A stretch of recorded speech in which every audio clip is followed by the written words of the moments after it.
Hi guys, we had a little blip in the studio. Sorry about that. I'm Miwa Messer. I'm the producer and host of Port Over. I'm so happy we're here for BNN Book Club. And with me, of course, Shannon DeVito, my partner in all things book, and Ariel Djanikian, the author of The Prospectors. And yes, I did want to make sure I got that right because, you know, these things matter. Oh boy, do they matter. I am so stoked to see both of you. But before we do that, housekeeping. So folks, if you put in a question with Eventbrite, I have your questions already. If you want to add a question to the chat, you can do it there. I'll be watching that as well. Or if you want to use the Q&A module at the bottom of your Zoom screen, you can do that too. I'm going to be watching all of those places.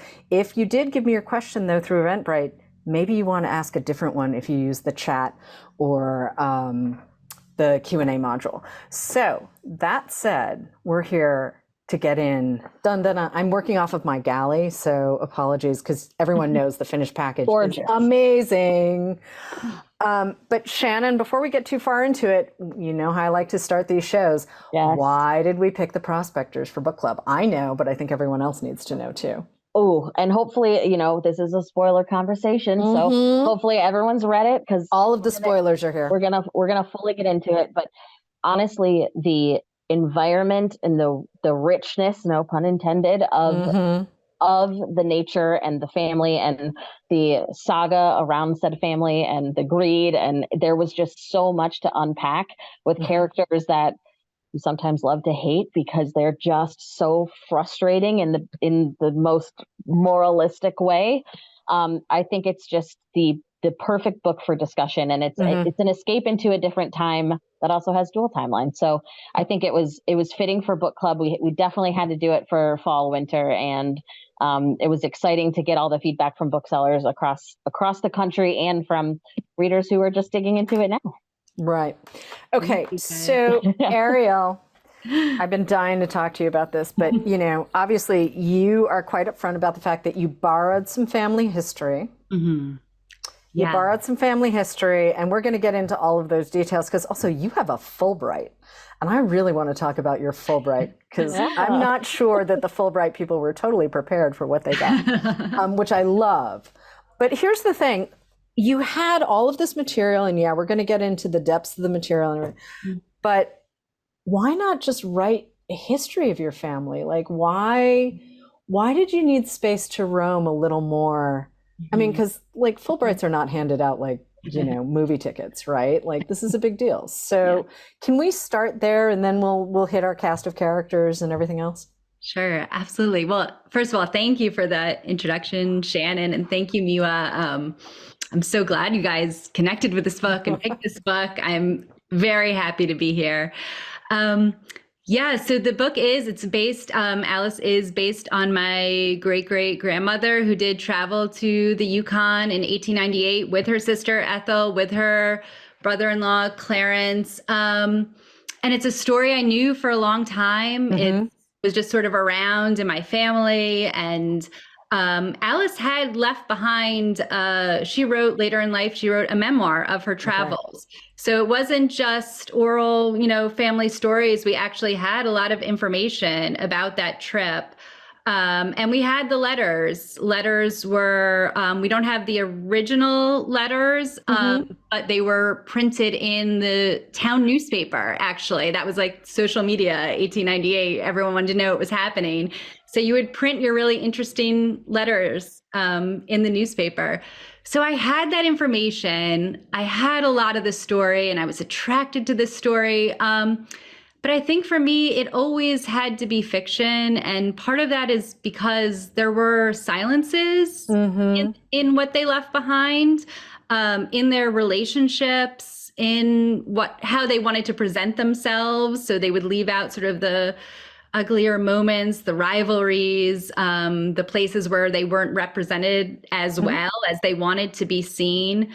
So I wanted to write into that. And also, I mean, my family history does leave out the story of the First Nations people who were there. And it's hard to say, looking back, how much is a really deliberate omission, how much is omission just because it wasn't their worldview to say like, oh, like, who am I harming by being here? It wasn't it wasn't there for them at the front of their minds, possibly. So it's always hard to look back and say how much is deliberate, how much is, a limitation that they had.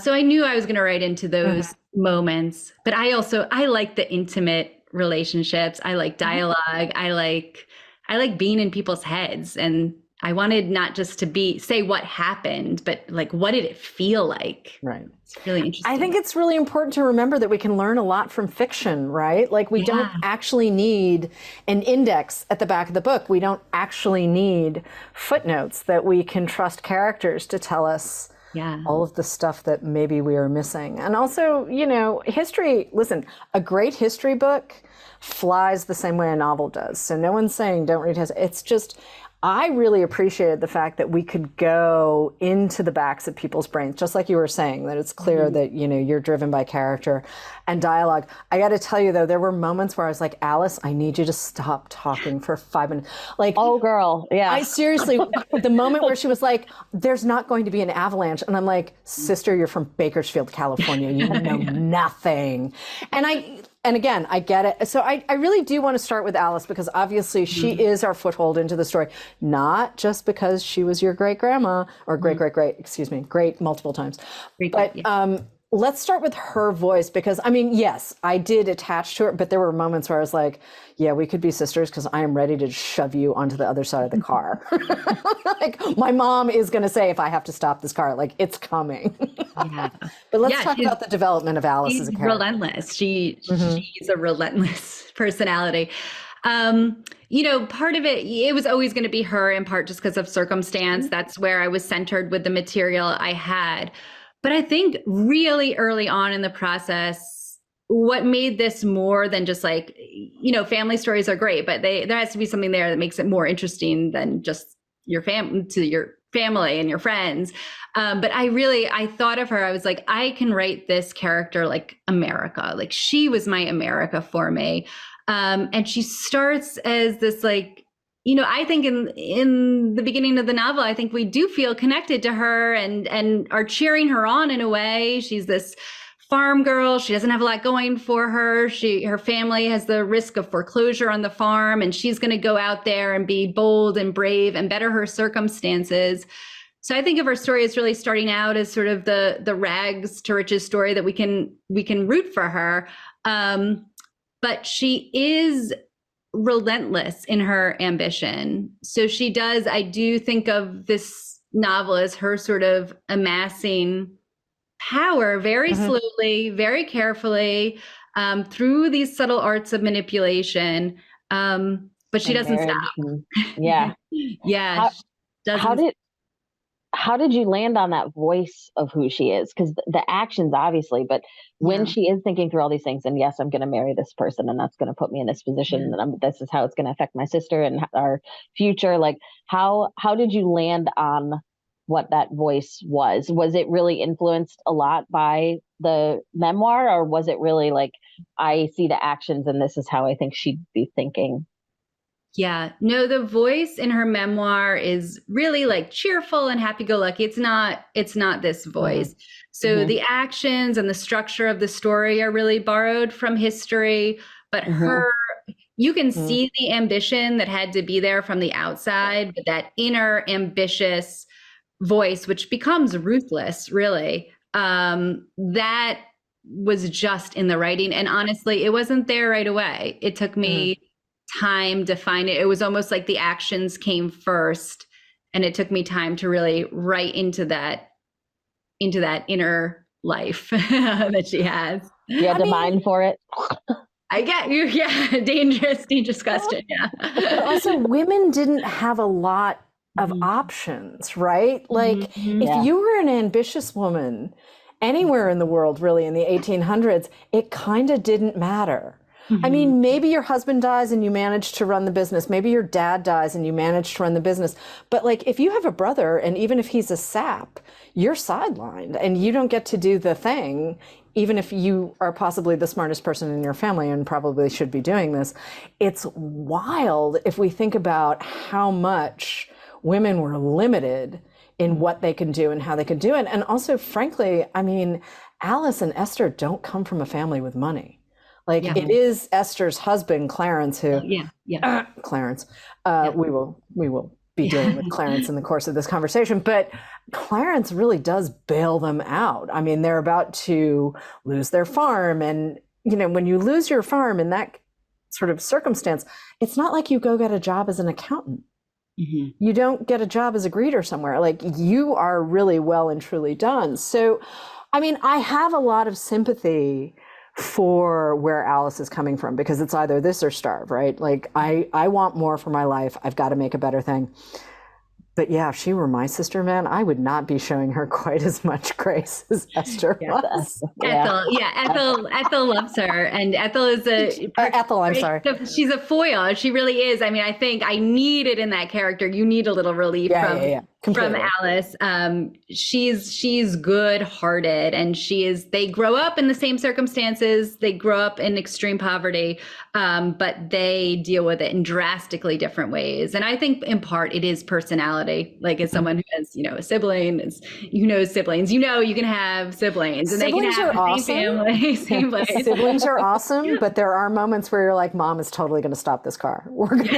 Mom is totally going to stop this car. We are about to just needle each other completely. Yeah, I want to say too, I think I knew that Alice, she was going to gain power in the way that was available for her at her time. I didn't want to go back and write a woman in 1898 as if it was a 21st century woman, and she was going to go out there and do it and have all these this world available to her, because I always thought it was a challenge in the writing, but I wanted to do it. She is going to work within the boundaries that would have been there at the time. And I always had those there is the boundary of being a woman in 1898, and I was always inside it.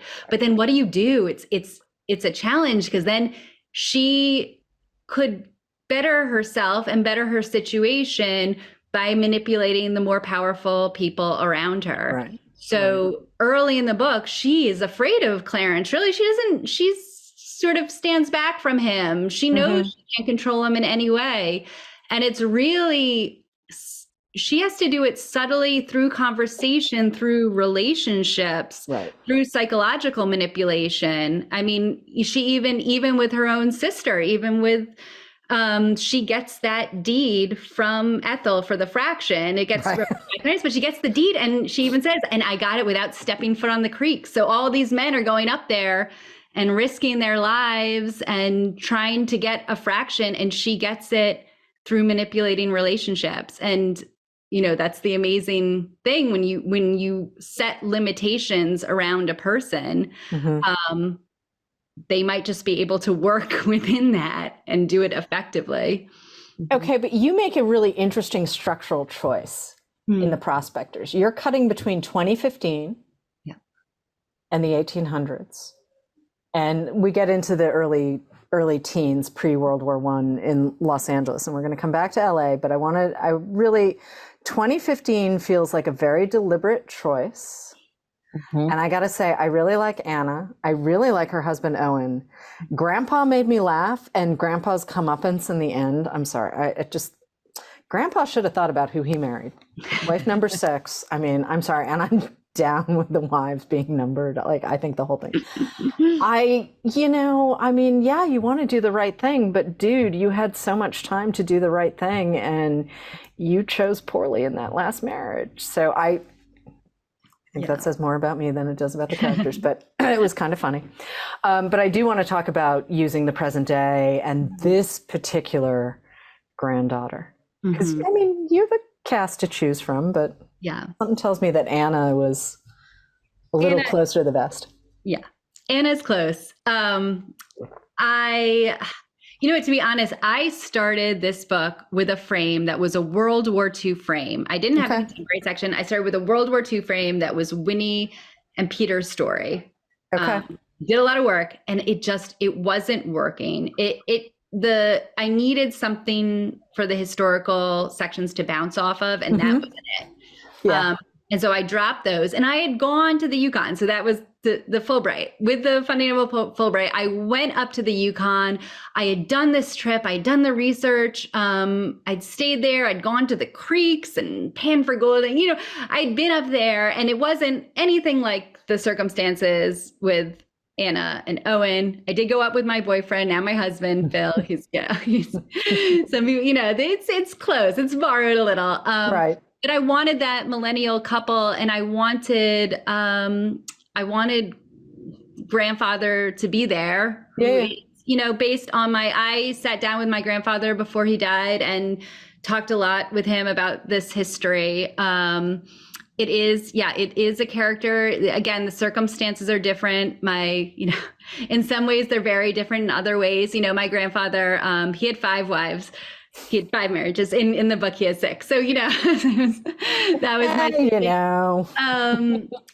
so he was a person who, and he's certainly not the only one, but a little too conveniently later in life thought that he was going to do the right thing and give this nice coda to his life.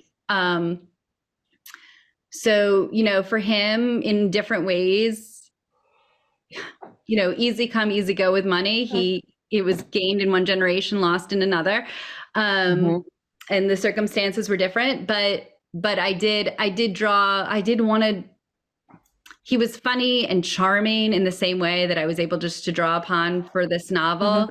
But there are also real, I think, moral problems with trying to use money to give yourself like a nice moral ending to your life.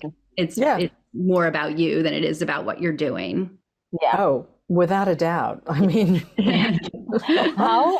how did your family react or love or hate or appreciate the publication of this? Yeah, I think some of them are here. I haven't fully heard. I think they.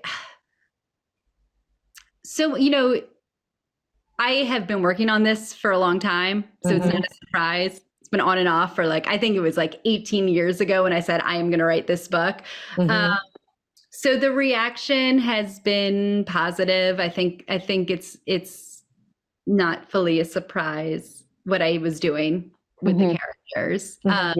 And, I think if I had gone, we're far away from these people, especially the historical. Oh, people. yeah. If you had gone a couple generations back, though, they, Clarence and Ethel, and they had a little bit of fame in their time, and they would not have wanted to see themselves portrayed as anything but heroes, honestly. Right. Yeah.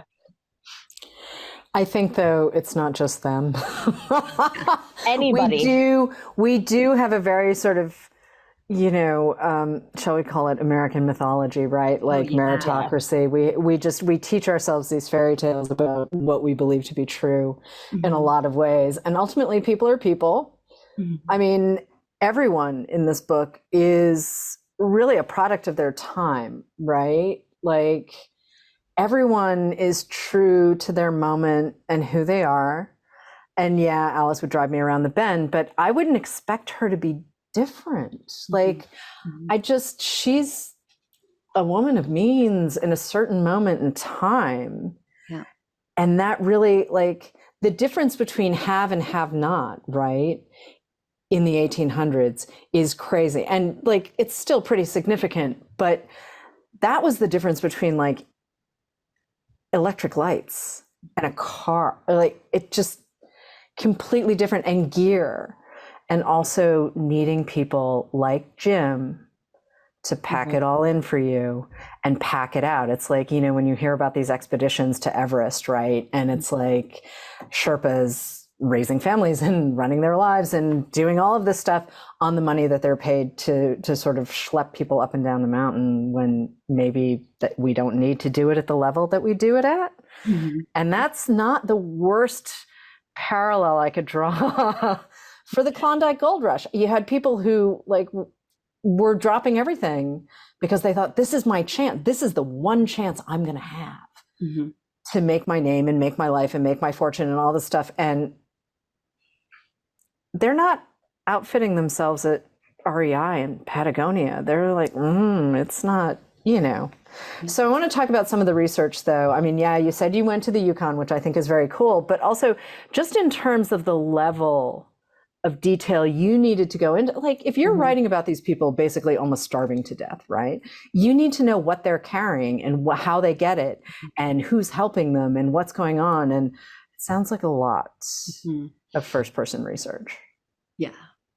Yeah. I mean, I have from multiple sources, just on that last point, like lists of literally what they were carrying, what they needed to have, you know, a pound of this, like the dehydrated potatoes, like the everything, dehydrated fruit, all the things, the pickaxe, they had their supply list. So that was, yeah, it was an enormous amount of just getting those details right. They all have to be right. And I did way more research than what, you know, sometimes it's like weeks of trying to figure something out and it's literally one sentence in the book. And then there's things I researched and they never even made it into the book. And then part of it is just getting the feel of that historical moment right. So exactly, like there was such inequality at the time. And actually in that era, there was a depression. So there were, you know, the fruit farmers really were doing badly. And there were so many in danger of foreclosure. So this is not just them. This is not just a personal story. That was the feel of the time. So yes, there is a real historic reason that there was an absolute desperation for, you know, 10,000 people to drop things and say, I'm going to risk it all for this small chance of wealth. And it was extremely small that you can get up there and be successful. But, you know, there is that's not just random. That is the historical moment. There's the inequality of the moment. It's the fact of this like ruthless capitalism, which, you know, we know it. It's, you know, I'm always writing, you know, I'm writing about the past and I'm writing about the present, of course. Absolutely. So there is, everyone is afraid of being on the bottom. You're terrified of being on the bottom because if you're at the bottom of this capitalism in this world, you will die. You might die. You don't have enough food. You don't have shelter. So they have their personalities, and a person like Alice has her personality, but it's certainly fueled by fear, and it's it is still the structure of her society, which is leading her to act like this. And same for Jane. I mean, Jane is ambitious too. I think of her. I mean, she is fearful. She doesn't want to be on the bottom either. I mean, these are people who need to act in such a way that they better their circumstances, and the stakes could not be higher for any of them. And for Clarence too. I mean, Clarence was poor also, and he rose in the world and took this risk because there was nothing to fall back on. Hey, Shannon, what surprised you the most about the Prospectors? I mean, obviously we had some insider stuff to go on, but as a reader, I think it was for me the visceral nature of survival at the time that really affected me throughout the entire book, but just how raw it was the entire time and how really it was life and death every single day. And to take this chance was risking your life every single hour and risking your family's life. And it's such a huge gamble that really can't be equated in, at least in my mind, in current North American modern society, because it was such a task of survival and it was unknown, and the land was so harsh, and it, like just the jaggedness and rawness and just the nature of nature throughout the book, and then human nature and how those interact and intersect. I think that's what really stayed with me and got me throughout the entire book. Because it was, and it's also really, you know, the Yukon itself diving into that in a bigger way. If it's not, there's so many schools that go in and kind of pan for gold and you kind of scoop your grit up and you pan for it. But it really was insanity for years. And I think this diving into that, really is what stuck with me in a much bigger way than reading about it, because it was first person, it was character. Yeah, totally. Ariel, did you surprise yourself? I mean, you're up to your elbows, right, in all of this research and all of these family stories, but I still can't, there's no way you can wrap your arms around everything and not be surprised at some point. Yeah. Yeah, there is so much out there. I think I thought I want to know everything before I start writing. So I thought I will be like so thorough. I will get to know every single book. And I was dealing with such a small sliver of history that I really thought it was possible. But I think I was surprised by how many, because people wanted to write about it. They experienced it and then they wanted to write about it. So there actually is a huge amount of material out there. And it was hard. I mean, just like descriptions of like the dogs and the animals and the survival in the winter. I wanted to put, I could have like gone on and on and on. And it was hard for me to leave things out. You have to, because it has to fit into the story. But I think once you pick a historical moment and really go all in, it's amazing what you can find. It's amazing how many I think I always think about the stories that don't get told and never were there, but also it's amazing how many stories have been told, but it's hard to take them all in as an individual. But yeah, my office is still just like filled with books and papers and. Did you? Sorry, Sean. No. Did you find throughout your research any other threads that you'd pull to write a different story, either set in the same time period or something adjacent? I did so much research into, Peter and Winnie in World War II as I had an original frame. And then I did a lot of research actually into Melba's life, Alice's daughter. I thought I would have her as an adult, and it didn't make it into the piece. So maybe one day, but probably not for a while. I feel like Well, Melba, I mean, if Melba's in Los Angeles in the 20s and 30s as an adult, I mean, that's a really interesting time. Yeah. I mean, that's when Los Angeles starts to become Los Angeles. I mean, I don't know, I think you have something there. But I want to go back to this idea, too, of the stories that don't get told, because obviously the First Nations piece of this is so key to the prospectors. And, part of what you're saying is there's a huge record left behind by all of the white people who were there. And, people, not everyone was literate, obviously, but a lot of folks were. And so who gets to tell the stories and who leaves a record and all? I mean, this is a documentation issue that we actually do have across the world. It's like who actually gets to tell their story, right? So I do want to talk about how it felt to go into that space, knowing that, you did need to add to the story, not to make a political point, but to add to the story and correct the story. Yeah. I mean, that's really what we're working off of. Yeah. Yeah, it has to be true. I mean, it has to be true. It has to say what happened. And I did, even in that initial trip I took up to Dawson City, I connected, there are two institutions there. There's the Dawson City Museum and there's also the Danahajo Cultural Center. And I was able to connect with them, and there's an amazing amount of like artifacts they have and stories from the gold rush and oral histories, which have been recorded by the descendants in those families. So yes, that was research I did early on and I needed to do. And it is left out of those more traditional history books. I mean, Pierre Berton's The Klondike is sort of like it. Right. It had a moment. It was a very popular book, history book. And literally I went to the index and I was like, where are the First Nations people? Where are the Han? They weren't in there. And it's shocking because this is, it's one thing 1898, but this is more recent that this book was written. So I did, I'm always writing it as an outsider. So I was aware of that.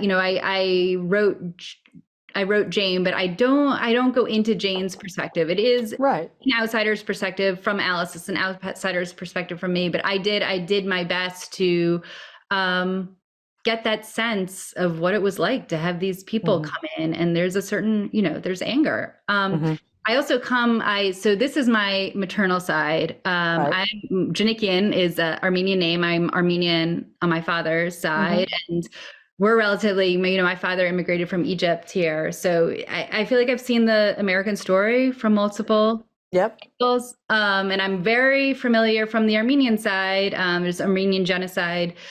They left, they escaped the Armenian genocide. They went to Egypt. They came from Egypt here. So I'm very sort of, you know, familiar with the threat of ethnic erasure, but also cultural erasure. So I did, you know, when I write Jane, I am empathizing with Jane. I am putting my own personal feelings into that moment.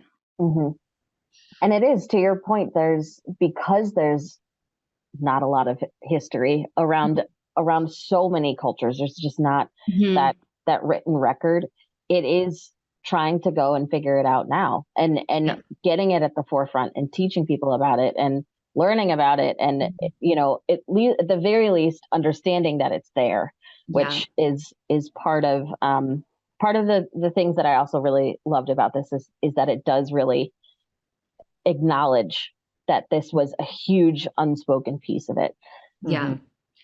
Well, and Canada too has made room for these stories, I think, in a way. America's a little behind. I think Canada's ahead of us in making room for these stories as part of the national conversation, for sure. I think without a doubt. Hey, can we talk about craft for a second, though? Because you really are straddling, you know, sort of the sheer volume of nonfiction research, right? You're in the field, right? You're in the field. You're climbing over stuff that, you know, I'm all for a good long walk, but some of the stuff sounds like, no thanks, I'm good. I'm great. But so you're out there, you're panning from gold, you're looking at the landscape, you're just in it. Plus there's all of the archival research and everything else. So again, you sort of have these guardrails in place, right? The stuff that you kind of need to know before you sit down to do it. And then you got to add all of the personality. So how does that sort of happen for you? I mean, let's just talk about that craft. Yeah. I mean, there is a reason it took me a long time to get this book together. It took me many years. So when I took that trip, I was right out of grad school. I was, 24, 25. So my first drafts, I was really pious to the history. And I was trying to be thorough. I was trying to get it all in. And the story wasn't there. And I was prioritizing fact over character. And that's not the way to write a novel. And I didn't know what I was doing wrong, but I knew I was doing something wrong.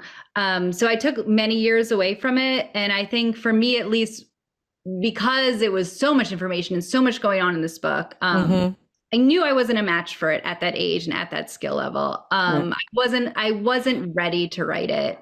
And I took time away from it. And really, I always think of it as time can act as a filter when you're writing.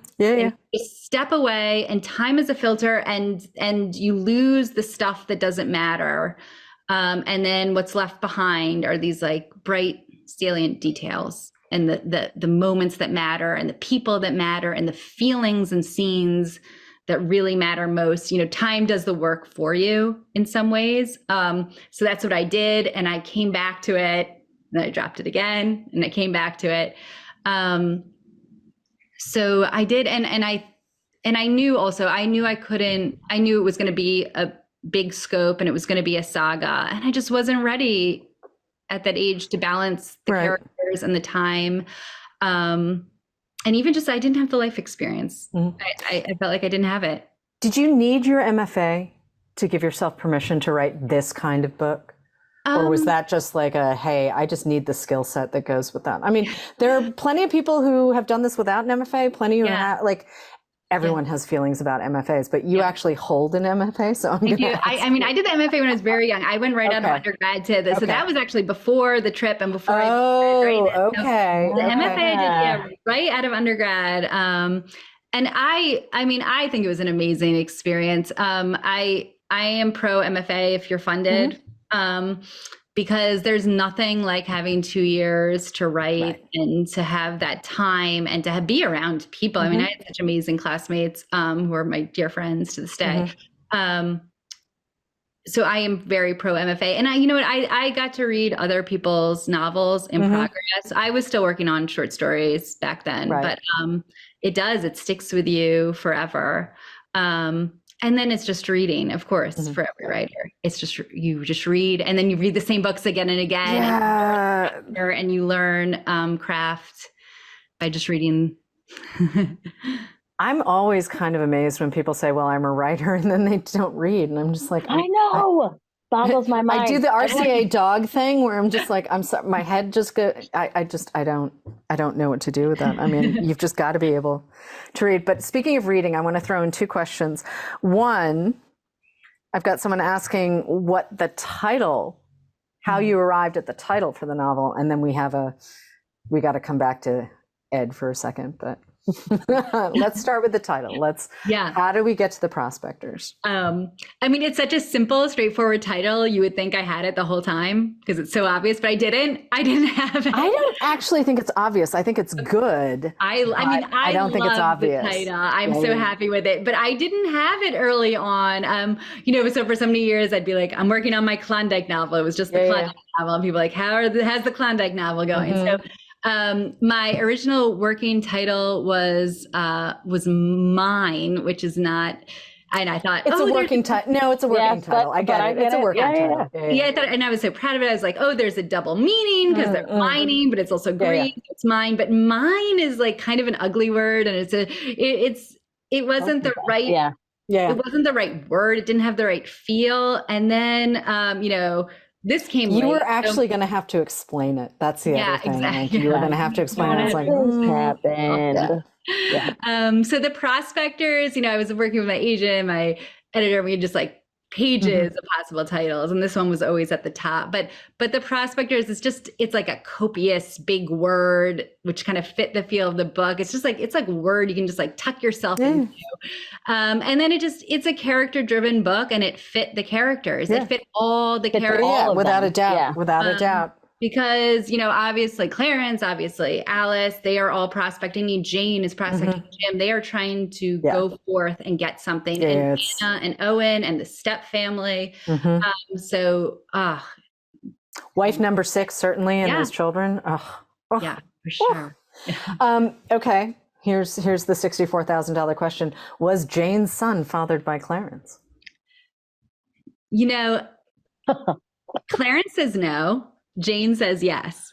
I would trust Jane. I'm sorry. I would also go with Jane. I think Clarence had way too much where it was like, nope. And then there's, that whole sort of morality that goes along with all of this. And you're like, dude, it's your kid. Clarence. It's totally your kid. We know. That's fine. You keep pretending it's not your kid, but we know. We totally know. Hey, did writing this book change you? Really pulling the punches there, Miwa. You're sitting with your entire family history. I know. Yeah. Sitting with the legacy of capitalism and, racial inequity. Yeah. I mean, you're punching at some really, really big epic fiction kinds of ideas, right? Like, this isn't just a family saga where it's like, 2 sisters go out into the wilderness and stuff happens. It's like, I'm going to take all of the things that I have been taught since I was small, and I'm going to make art out of it. Yeah. Like, that's not a small thing. So, did it change you? Yeah. I mean, I think other people say this too, but I feel like I clarify my thoughts and my beliefs and my worldview. I clarify it through reading, but I also clarify it through writing. Yeah. And so feelings I have about capitalism and wealth, and even just time, like the way history can pull the strings of the present, those ideas become clear to me. I'm just the type of thinker where when I see it in a book, when I'm able to write it, those things, they make sense to me when I see them in a story. Right. And I do read nonfiction, and I like nonfiction, but for me, and I'm sure for many other people, I learn things when I both can think them and feel them. So it makes history present to me. It makes the passage of time and generations present to me, and it makes capitalism today, and in its worst forms, it did. It brought a sort of clarity to my thinking. It changed me too, just in that the process of writing this book changed me. And I like efficiency. I'm like an efficient person in my daily life. And writing a novel is not efficient. You have to be okay with the tangents and the dead ends. And I think I had to learn to appreciate the beauty in going in the wrong direction and coming back. Yeah, I get it. I totally get it. Hey, Shannon, what do you want readers to take away from the Prospectors? I mean, you and I have had a lot of conversations about this book since we picked it, but what are you hoping that readers get to experience? I think the biggest thing for me is just because you don't like a character doesn't mean you can't understand them. Yeah. And I think that's the crux of this book for me is just because there may be someone who you're like, who is the true hero of this story that 10 out of 10, every single action they make, I will root for. And I don't think that's there. And I think that's what makes this so real. Yeah. And I think that's what makes it so important. I think the thing that really coming away from it is you can understand people and respect them and also not love them to death. And that's the beauty of fiction, and also just meeting people in general. I think that's what books do, is you just want to understand different perspectives from people and learn about history. And I think the cast of characters in this book really kind of, you're fully understanding the why and the how and the, how they're feeling in this very fraught time, and then being able to just understand them in a different way. I think that's what I would hope that people. And I'm just going to add, there are no pat endings, which I love. I was a little worried that Grandpa was going to do what Grandpa wanted to do, and I was like, and I may have made a little bit of noise when I realized what wife number 6 had done. I was like, oh, you all think you're so clever. And it was a nice touch. It was one of those things where I was like, well, if this wraps up neatly, I'm going to be, well, not disappointed, but it's like I was hoping, and then you gave me all of the stuff, and I was like, yep, perfect ending, perfect ending to 1905, perfect ending to 2015. Like, it just, I don't need neat. I don't want neat. I'm with Shannon. Like, I can read anything. I don't have to like characters per se. I want to know why I'm invested in the story. And that was clear for me the entire time I was reading The Prospectors. So Ariel, thank you so much for that. It was an excellent reading experience. We're so excited. It was a BNN Book Club pick. So, and I knew this was going to happen. We're running up against time. It's all right. See, it happens every single time we do one of these. But Ariel, is there anything you want to add before we sign off for the afternoon? Well, thank you. It's been amazing to talk with you both. Thank you so much for this. I just want to say, this is what I leave my students with. Actually, I teach fiction writing. So for those working on their own stories, I just, for me, it was a process of having a vision for a book and just working toward it through the years, and even working through frustration, knowing when that vision doesn't line up right away, to keep trying to make it happen. And I tell my students that, and it's something I feel for myself. And then being able to connect with people is the best. Yeah, it really. Why we do what we do. That's exactly why we do what we do. So thank you everyone for joining us. This was an excellent afternoon as always. We are back on December 6th with Alice McDermott in Absolution. So Ariel, hopefully maybe you can make it too. That would be great to see you in the audience. Thank you everyone. Have a great afternoon. It was so much fun hanging out with all of you. Bye. Thank you. Thanks, Ariel.